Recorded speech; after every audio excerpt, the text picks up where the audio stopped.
అశ్వమేధయాగం ఇప్పుడు America చేస్తోందట. Trump కన్ను పడిన ప్రతి ప్రాంతం తనకే కావాలంటూ దండయాత్రకు దిగుతున్నాడు. ఎందుకయ్యా అంటే అమెరికా ఫస్ట్ అంటాడు.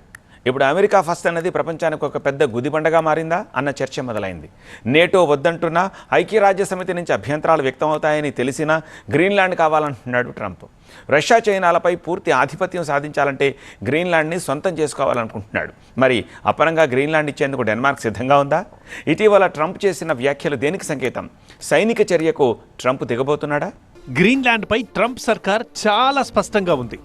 ఇప్పుడు ఈ ప్రకటన అంతర్జాతీయ రాజకీయాల్లో పెద్ద దుమారాన్ని రేపింది. డెన్మార్క్ ఘాటుగా స్పందించడం, గ్రీన్లాండ్ పార్లమెంటు వ్యతిరేకించడం, ఇలాంటి పరిణామాలతో ఈ వివాదం మరింత తీవ్రమైంది. గ్రీన్లాండ్ ప్రపంచంలోనే అతిపెద్ద ద్వీపం. ఆర్కిటిక్ ప్రాంతంలో ఉంది ఇది. ఉత్తర అమెరికా, యూరప్ మధ్య సముద్ర మార్గానికి కీలకమిది. అంతేకాదు, ఆర్కిటిక్ ఐస్ కరగడంతో కొత్త షిప్పింగ్ రూట్లు, అరుదైన ఖనిజ వనరులు, రేర్ ఎర్త్ మినరల్స్, యురేనియం, ఇనుము అందుబాటులోకి వస్తున్నాయి. ఇవి ఆధునిక సాంకేతికతకు ఎంతో అవసరం. చైనా, రష్యా వంటి దేశాలు కూడా ఈ ప్రాంతంపై కన్నేశాయి. గ్రీన్లాండ్ అమెరికా నియంత్రణలో ఉంటే ఆర్కిటిక్లో శత్రు దేశాల ప్రభావాన్ని అడ్డుకోవచ్చని అమెరికా భావిస్తోంది. అంతేకాదు, ఆర్థిక లాభాలు, వనరులపై కూడా ఆధిపత్యం పెంచుకునే అవకాశం ఉంది. గ్రీన్లాండ్ని ఎలాగైనా దక్కించుకునేందుకు ట్రంప్ జూనియర్ గ్రీన్లాండ్ రాజధాని సూక్ని ఈ మధ్య సందర్శించారు. అంతేకాదు, డెన్మార్క్ని రెచ్చగొడుతూ ప్రపంచ స్వేచ్ఛ కోసం గ్రీన్లాండ్ అవసరమని, డెన్మార్క్కి దీనిపై చట్టపరమైన హక్కు ఉందా అనే సందేహాన్ని వ్యక్తం చేశారు. దీనిపై డెన్మార్క్ కూడా ధీటుగా స్పందించింది. గ్రీన్లాండ్ వాసులది, అది అమ్మకానికి కాదు అంటూ ఘాటుగా రియాక్ట్ అయింది.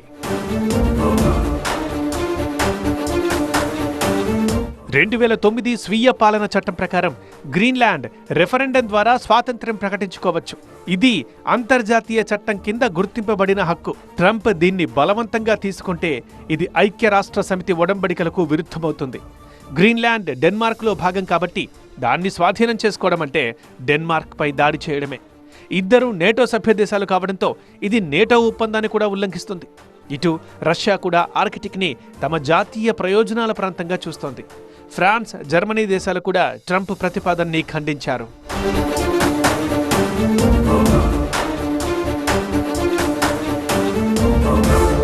గ్రీన్లాండ్ స్వాధీనం చేసుకోవడం ద్వారా అమెరికా ఆర్కిటిక్లో ఆధిపత్యం సాధించాలని చూస్తోంది. మరోవైపు గ్రీన్లాండ్ని చేజార్చుకునేందుకు డెన్మార్క్ కూడా సిద్ధంగా లేదు.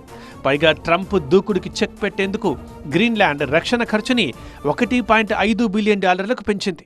2 డ్రోన్లు, 2 ఇన్స్పెక్షన్ షిప్లు, F-35 యుద్ధ విమానాలకు అనుగుణంగా ఎయిర్పోర్ట్ని అప్గ్రేడ్ చేస్తోంది. అంటే ట్రంప్ సైనిక చర్యకు దిగినా భయం లేదన్న సంకేతాలిస్తోంది డెన్మార్క్. అంతేకాదు, గ్రీన్లాండ్లో స్వాతంత్రోద్యమం బలంగా ఉంది. కానీ డెన్మార్క్ సబ్సిడీలపై ఆధారపడడం వల్ల ఇది ఆలస్యమవుతోంది.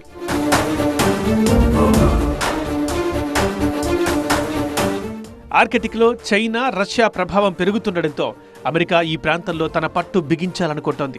ఈ వివాదం అంతర్జాతీయ న్యాయస్థానానికి వెళితే గ్రీన్లాండ్ స్వయం నిర్ణయ హక్కు గెలిచే అవకాశం ఉంది. లేకపోతే డెన్మార్క్, అమెరికా మధ్య రాజీ కుదిరినా ఆశ్చర్యం లేదంటున్నారు. ఒకవేళ ట్రంప్ ముందుకెళ్తే ఇది నేటోలో చీలికలకు దారితీస్తుంది, అమెరికా విశ్వసనీయతను దెబ్బతీస్తుంది. మరి చూడాలి ఈ రగడ చట్టపరమైన, రాజకీయ, ఆర్థిక కోణాల్లో ఎలా ముగుస్తుంది అనేది.